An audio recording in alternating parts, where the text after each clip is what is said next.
তবে আমিও নির্বাচন কমিশনকে বলবো যে আপনারা কেন্দ্র সরকারি কর্মচারীদের টানার চেষ্টা করুন। সেন্ট্রাল গভর্নমেন্টের এমপ্লয়ীদের যদি এখানে ইনভলভ করা যায়, বিশেষ করে ডিফেন্সের লোকদের কিংবা ডিফেন্সের কর্মচারীদের, আমি মিলিটারি বলছি না, বুঝি ডিফেন্সে যারা সিভিল কাজ করেন তাদের, কিংবা যারা বিএসএফ সিআরপিএফ এ কমব্যাক্টে না, মানে এমনি কাজ করেন, তাদের সংখ্যাটা অনেক বড় আছে।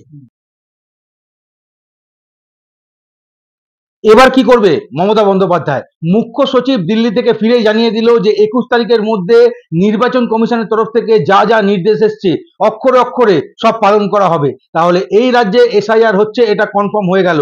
মমতা বন্দ্যোপাধ্যায় বলেছিলেন যে নির্বাচন কমিশনের কোনো অধিকার নেই, সেটাও তিনি ভুল বলেছিলেন, সেটাও প্রমাণ হয়ে গেল।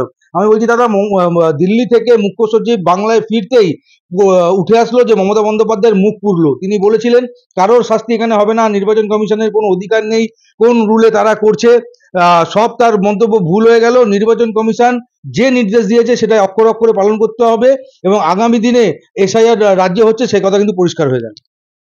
উনি এরা এসআইআর করতে যাবে, নিশ্চিন্ত থাকুন। শওকত মোল্লার বাহিনী, আরাবুলের বাহিনী, আরো সব জাহাঙ্গীর টাহাঙ্গীর আছে, এই সমস্ত যে সমস্ত ক্রিমিনাল, দক্ষিণ 24 পরগনার বিস্তীর্ণ অঞ্চল, বসিরহাট, শাহজাহান, এই যে এরা সব আছে, এরা বা এদের যারা দলবল আছে, কেউ কেউ জেলে আছে এদের মধ্যে, এদের যে দলবল আছে, এরা মুহূর্তের মধ্যে ওই টিমের উপরে হামলা চালাবে, তাদেরকে কাজ করতে দেবে না, তাদেরকে পাড়ায় ঢুকতে দেবে না। নির্বাচন কমিশন ফেল করবে, ল অ্যান্ড অর্ডার ক্রাইসিস হবে, তখন একটাই রাস্তা থাকবে, কেন্দ্রকে হস্তক্ষেপ করতে হবে। তার বাইরে তো কোনো অপশন নেই। কেন্দ্রীয় হস্তক্ষেপ অনলি অল্টারনেটিভ তখন হতে পারে। তার জন্য আমার মনে হচ্ছে যদি সাহায্য করেন ভালো, মতো বিপদে। যদি নির্বাচন কমিশনকে কোনোভাবে রাজ্য প্রশাসন সাহায্য না করে, তাহলে এর কাছে দুটো অপশন থাকে: সমস্ত কর্মচারীকে চেঞ্জ করে কেন্দ্র সরকারি কর্মচারী নিয়োগ করা, তারপরও তাদের উপর হামলা হতে পারে। আপনি যদি সেখানে তাদেরকে নিয়ে মেটিয়াবুরুজে যান, আপনি যদি তাদেরকে নিয়ে আমাদের বারুইপুরে যান, আপনি যদি তাদেরকে নিয়ে ক্যানিং এ যান, আপনি যদি তাদেরকে নিয়ে শওকত মোল্লার এলাকায় যান, তাহলে তাদের উপর হামলা হবে, তাদের এসআইআর করতে দেবে না, ল অ্যান্ড অর্ডার ক্রাইসিস হবে। তখন কেন্দ্রের হস্তক্ষেপের বাইরে অল্টারনেটিভ কোনো অপশন নেই। জন্য সাহায্য না করলে পরিস্থিতি সেদিকেই এগোবে, এটা রিয়েলিটি। নির্বাচন কমিশনের ক্ষমতা তো টিএন শেষন দেখিয়েছিলেন। টিএন শেষন যখন নির্বাচন কমিশনার ছিলেন, তিনি সবার ভোটার আইডি কার্ড করেছিলেন। এই যে সিপিএম বড় বড় কথা বলে, জ্যোতি বোস তাকে বুলডগ বলতো, তৎকালীন রাজ্যের মুখ্যমন্ত্রী, কারণ উনি জ্যোতি বোসের কথা রাজ্য সরকারের কথা শোনেননি। আমি নাম করে বলছি, এই রাজ্য সরকার, তৎকালীন রাজ্য সরকার জ্যোতিবাবুর মুখ্যমন্ত্রীত্বে এখানে একজন চিফ ইলেকশন অফিসারের নাম দিয়েছিল টিএন শেষনের কাছে। টিএন শেষন সে নাম নেননি, কারণ নির্বাচন কমিশনের অপরন্ত ক্ষমতা আছে নিজের নির্বাচনী ব্যবস্থাকে সংকট মুক্ত করার জন্য, সমস্যা মুক্ত করার জন্য। তার জন্য তারা যা চায় করতে পারে। এবার নির্বাচন কমিশন সেই ব্যবস্থা প্রয়োগ করছেন, তাতে দেখা যাক আলটিমেটলি কি হয়। কিন্তু আমি একথা অবশ্যই বলতে পারি যে যদি রাজ্য সরকার সহায়তা না করে, বিপদ রাজ্য সরকার, অন্য কারোর কোনো বিপদ নেই।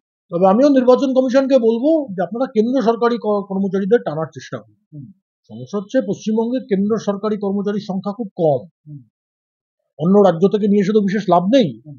সেন্ট্রাল গভর্নমেন্টের এমপ্লয়ীদের যদি এখানে ইনভলভ করা যায়, বিশেষ করে ডিফেন্সের লোকদের কিংবা ডিফেন্সের কর্মচারীদের, আমি মিলিটারি বলছি না, বুঝি ডিফেন্সে যারা সিভিল কাজ করেন তাদের, কিংবা যারা বিএসএফ সিআরপিএফ এ কমব্যাক্টে না, মানে এমনি কাজ করেন, তাদের সংখ্যাটা অনেক বড় আছে। তাদেরকে যদি রেলে অনেক কাজ করেন, তাদেরকে যদি টানতে পারে, তাহলে কিছুটা অন্তত সমস্যার সমাধান হতে পারে, কাজটা সহজ হবে বলে আমার মনে হয়। কোথায় ডিপ্লয় করবে তাদের? বিভিন্ন যে স্কুলের টিচাররা চাইছেন না, তারা ভয় পাচ্ছে। কারণ এক তো পাড়ার সমাজ বিরোধীরা, তাদের তৃণমূলের আশ্রিত সমাজ বিরোধীরা তাদের ডিস্টার্ব করবে। দ্বিতীয় হচ্ছে যারা মানে চাকরি যে স্কুলে করেন, রাজ্য সরকারের আন্ডারে চাকরি করেন, তাদেরকে বিভিন্ন হেনস্থার শিকার হতে হবে। তার জন্য আমিও কেন্দ্র নির্বাচন কমিশনের কাছে আগ্রহ করব যে যেখানে সম্ভব এই স্কুল টিচারদের নাম যদি সম্ভব হয় বাদ দিয়ে দিন। রেলের অনেক কর্মচারী আছেন, নিতে পারেন, ডিফেন্সের অনেক কর্মচারী আছেন, নিতে পারেন। অন্তত সরকারি হেনস্থার মুখোমুখি তারা হবেন, এটা আমার মনে হয়। তাহলে একদিকে কাজটা অনেক নিষ্কণ্টক ভাবে হবে। 6.5 কোটি ভোটার রয়েছে আমাদের রাজ্যে, যদি এসআইআর হয় সেই ভোটার সংখ্যা কত গিয়ে দাঁড়াবে? 1 থেকে 1.5 কোটি নাম বাদ যাবে। আমি আপনাকে হিসাব করে বলে দিচ্ছি একদম। আমার দেখুন, সারা পশ্চিমবঙ্গ মোটামুটি ভাবে আমি জানি, আমি সারা রাজ্যটাই প্রায় চষেছি। গত 1-1.5-2 বছরে একটু এদিক ওদিক হতে পারে, এক একটা লোকসভায় যদি 20 লাখ ভোটার থাকে, আপনি রাফলি ধরে নিন ওর মধ্যে 3 লাখ ভোটার আছে যারা মৃত ভোটার। আমার বাবার নাম আছে ভোটার লিস্টে, এখনো ভাবতে পারেন। 22 সালে বিধাননগর পৌরসভার ভোট হলো, আমি বিকেলে খবর পেলাম যে আমার বাবারও নাকি ভোট পড়ে গেছে। আমি তো বললাম 2.5 বছর দেখা হয়নি। 20 সালের করোনার পরে সে যে নিমতলায় ছেড়ে এসেছি আর দেখা হয়নি। বললাম এও সম্ভব? আমাদের রাজ্য সভাপতিও বলছিলেন ওনার বাবা মা 15 দিনের অন্তরে গত হয়েছিলেন ওই সময়, আমার বাবা যখন, তারও ভোট পড়ে, কারণ কোনো নাম বাদ দিচ্ছেন। এরকম একটা লোকসভায় ধরে রাখুন 3 লক্ষ নাম যদি বাদ যায়, তাহলে আমাদের, বা 2 লক্ষ নাম যদি বাদ যায়, বা 1.5 লক্ষ নাম, কোথাও 3 লক্ষ, কোথাও 1.5 লক্ষ, কোথাও 1 লক্ষ, এরকম সব নাম, আমি অ্যাভারেজে 1.5 লাখ ধরুন, তাহলে 42টা লোকসভায় মোটামুটি ভাবে 60 লক্ষ নাম শুধু এরকম নাম বাদ যাবে। এবার শুধু মৃত ভোটার। এবার আসুন ভুয়া ভোটার। আমাদের সল্টলেকে সিসি ব্লকে পিএনটি কোয়ার্টার আছে, পিএনটি কোয়ার্টারে 350 ভোটার আছে। ফ্যামিলি থাকে এখন সরকারি কর্মচারী, পিএনটিতে চাকরি করে 25 জন। তাহলে ভোটার তাহলে কত হবে? 50টা হবে ভোটার, 75টা হবে ভোটার। তাদের মধ্যে অনেকে আমাকে বলেছেন আমাদের নাম তো তাদের দেশে আছে, মানে কেউ বিহার থেকে এসছেন, কেউ ইউপি থেকে এসছেন, তাদের, তাহলে আরো 50টা নাম ধরুন, বা আরো কম হবে 300 নাম ওখানে এক একটা সরকারি আবাসনে বাধা যায়, মানে এক একটা লোকসভায়। এই হিসেবে আপনার আরো 1 লাখ ভুয়া ভোটার আছে। প্রত্যেক বিধানসভায় রাফলি 12 থেকে 15,000 ভুয়া ভোটার আছে। তাহলে তো কত? 1 লাখ, মানে ওখানে আপনি নিলেন 40 লাখ, তাহলে 60 লাখ আর 40 লাখে কত হলো? 1 কোটি। 1 কোটি ভোটার হয়ে গেল। এবার আসুন পশ্চিমবঙ্গের এন্টায়ার সীমান্তবর্তী এলাকা, বারাসাত, বসিরহাট, কৃষ্ণনগর, জলপাইগুড়ি, কুচবিহার, ক্যানিং মানে আমাদের যে ডায়মন্ড হারবার, মথুরাপুর এবং জয়নগর, এই যে লোকসভাগুলো, এখানে রোহিঙ্গা, বাংলাদেশি, মুসলমান প্রত্যেক এ ধরনের অন্তত 20টা লোকসভায় অন্তত 2 লক্ষ করে ঢুকিয়ে দিচ্ছে। আমার সল্টলেকের সিটি সেন্টারে আপনি রোহিঙ্গা বস্তি পাবেন, আমি অন ক্যামেরা বলছি। আপনি যদি দমদম পার্কের সামনে যে খালটা রয়েছে, সেই খালের ওপরে রোহিঙ্গা বস্তি বসিয়ে রেখে দিয়েছে। কালকে আমি পার্টির একটা প্রোগ্রামে নোয়াপাড়া মেট্রো স্টেশনের দিকে গেছিলাম, বাইকে করে একজন কার্যকর্তা আমাকে নিয়ে যাচ্ছিলেন, পার্টির একটা কার্যক্রম ছিল।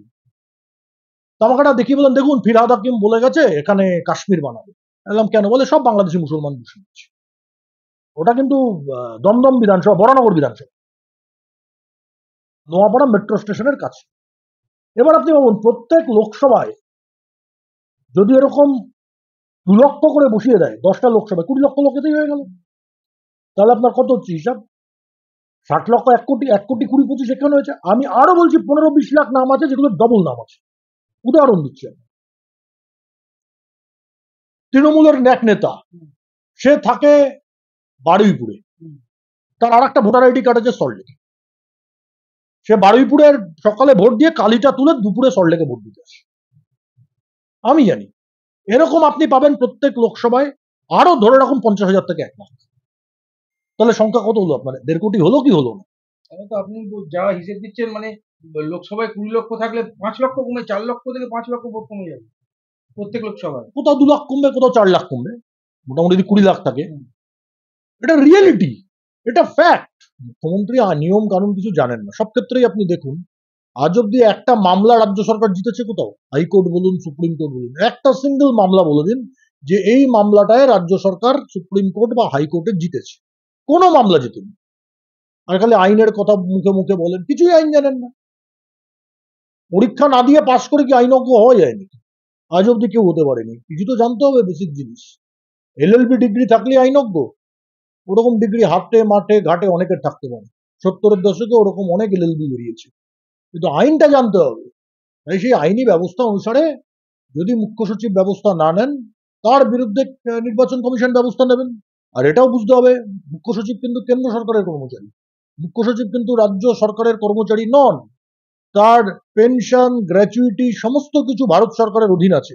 তিনি স্যালারি পান, ডিএ পান কেন্দ্র সরকারি কর্মচারীদের মতোই। সেই পে স্কেল তার, পেমেন্টটা রাজ্য সরকার করেন যেহেতু রাজ্য সরকারের কাজ করেছেন।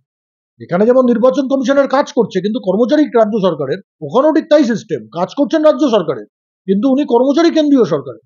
ফলে এই যখন জটিলতা তৈরি যদি হয়, নিজস্ব সার্ভিস বুকের সমস্যা বলবে মুখ্য সচিবের, এবং সে কারণে তিনি নিশ্চয়ই করবেন না এরকম কোনো কাজ যাতে রিটায়ারমেন্টের পরে তার পেনশন, গ্র্যাচুইটি, প্রভিডেন্ট ফান্ডের সমস্যা হয়। আমার মনে হয় যদি একথা তিনি বলে থাকেন যে নির্বাচন কমিশনের নির্দেশ অক্ষরে অক্ষরে পালন করা হবে, তিনি ঠিকই বলেছেন, জেনেই বলেছেন, বাস্তব কথা বলেছেন। হয়তো আর কয়েকদিনের মধ্যেই নির্বাচন কমিশনের যে নির্দেশ আছে সেটা হয়তো ফলো আপ। মমতা বন্দ্যোপাধ্যায়ের কোনো রকম সমস্যা হবে এর ফলে? দেখুন, তার সমস্যা হবে হবে না আমি জানি না। আমি শুধু এটুকু বলতে পারি, যদি এই নির্দেশ পালন না হয় সাংবিধানিক সংকট পশ্চিমবঙ্গে হবে। পশ্চিমবঙ্গ সরকারের সমস্যা হবে, মুখ্য সচিবের সমস্যা হবে। সাংবিধানিক সংকটকে এড়ানোর জন্য নির্বাচন কমিশনের কাজ নির্বাচন কমিশনকে করতে দিতে হবে। তারা এসআইআর করছেন, স্পেশাল ইনভেস্টিগেশন করছেন বা স্পেশাল রিভিশন করছেন, সেটা তাদের কাজ। আর রাজ্য সরকার এবং কেন্দ্র সরকার উভয়কেই তাদের কাজে সাহায্য করতে হবে। এটা সাংবিধানিক ব্যবস্থা। আমি সম্ভবত আপনাকেই বলেছি যে যদি কোনো ব্যবস্থা এরকম কোলাপস করে যায় তাহলে কিন্তু সে রাজ্যে রাষ্ট্রপতি শাসন ছাড়া অন্য কোনো ব্যবস্থা, অন্য কোনো অপশন কেন্দ্র সরকারের কাছে থাকে না। কারণ কেন্দ্রের হাত পা বাঁধা সেখানে। তার জন্য এই ব্যবস্থাকে, এই সংকটকে এড়ানোর জন্য নির্বাচন কমিশনের নির্দেশ অক্ষরে অক্ষরে, পয়েন্ট টু পয়েন্ট পালন করার ছাড়া রাজ্য প্রশাসনের, রাজ্যের মুখ্য সচিবের অন্য কোনো অল্টারনেটিভ নেই। এটা বাস্তব সত্য ঘটনা। আমাদের সল্টলেকে বাড়ি বিক্রি করে তারা আমেরিকা চলে গেছে, তাদের নাম এখনো ভোটার লিস্টে রয়েছে। আমেরিকা চলে গেছে। তাহলে এইসব নাম বাদ গেলে, প্রায় 1 কোটি নাম বাদ গেলে তৃণমূলের রেজাল্ট আরো ভালো হবে। 1 কোটি নাম বাদ গেলে তৃণমূলের ফলস ভোটটা কে দেবে? রোহিঙ্গার নাম যদি না থাকে তাহলে তৃণমূলের কে ভোট দেবে? কোনো বাঙালি হিন্দু তৃণমূলকে ভোট দেবে? ওই পাগল নাকি? বাংলাদেশ থেকে যারা তাড়া খেয়ে এসছে, অত্যাচারিত নিপীড়িত হয়ে এসছে, রানাঘাটে থাকে, কৃষ্ণনগরে থাকে, বনগাঁয়ে থাকে, বারাসাতে থাকে, হাবড়ায় থাকে, তারা তৃণমূলকে ভোট দেবে? পাগল নাকি? ভোট দেয় তৃণমূলকে? জানে তৃণমূলকে ভোট দিলে আবার এখান থেকে পালিয়ে। এটা রিয়েলিটি, বাস্তব সত্য। এসআইআর হলে তৃণমূল কোনটাসা হয়ে যাবে। ভারতীয় জনতা পার্টির কার্যকর্তাদের মানুষের কাছে পৌঁছতে হবে, এটাই একমাত্র বিজেপির কার্যকর্তাদের বড় কাজ। এটা কনভিন্স করতে হবে, তাহলেই বাকি কাজ হবে। যেই নামটা বাদ যাবে, মানে আমি যদি প্রত্যেকটা বুথ হিসাবে ধরি যে প্রত্যেকটা বুথে 50টা করে নাম বাদ গেল, তাহলে এতদিন যে 50টা, মানে যে বিকেল 4টার পরে তৃণমূলরা যেটা 50টা ছাপ্পা মারতেন, এখন থেকে সেটা 100টা ছাপ্পা মেরে দেবেন, তাহলেই তো পুষিয়ে যাবে। ছাপ্পা মারতে পারবে না তো, জেনুইন ভোট তো আগে পড়ে যাবে। আমি যদি সকাল 8টায় ভোট দিয়ে দিই, আমারও তো ছাপ্পা বিকেল 3টে থেকে মারতে পারবে না। তাও তো 70% বেশি ভোট পড়ে না, 30% তাও খালি থেকে যায়। 60% ভোট পড়ুক না, তাও তৃণমূল হেরে যাবে। Genuine vote 60%। বাকি যে 40% থাকবে, 30% ছাপ্পা মেরে দেবে তৃণমূল। এত ভোটের মার্জিন থাকো না, যখনই এই ভোটার লিস্টের নামটা কমে যাবে, সব রোহিঙ্গা, মৃত ভোটার, বাংলাদেশি মুসলমান, ডাবল নাম, তখন যে কজন ভোট দিতে আসেন না, এই যে আপনি দেখেন এক একটা ভোট কত বড়, 80%, 85% পোলিং হয়। এই 85% পোলিং হয় টোটাল ভোটার লিস্টে। আপনি যখনই ওটা বাদ দিয়ে দেবেন ফলস ভোটারদের, তখন ওই সংখ্যাটা মোটামুটি ভাবে 90% হবে। কারণ টোটাল ভোটারের নাম্বার কমে গেল তো, এবং যারা ভোট দিতে না তারা ভয়ে ভোট দিতে আসবে। একদম 90% হবে। বাকি 10% তৃণমূল কি করবে? বাকি 10% তৃণমূল যদি ছাপ্পাও মারে, আমি তর্কের কথাটা বলছি, এত মার্জিন থাকবে তৃণমূল সেটা মেক আপ করতে পারবে না। কিন্তু বাস্তব সত্য, এইটা করতে গেলে বিজেপি একমাত্র বিরোধী বিকল্প দল আজকের দিনে, অন্তত তাদের কার্যকর্তাদের মানুষকে এটা বোঝাতে হবে।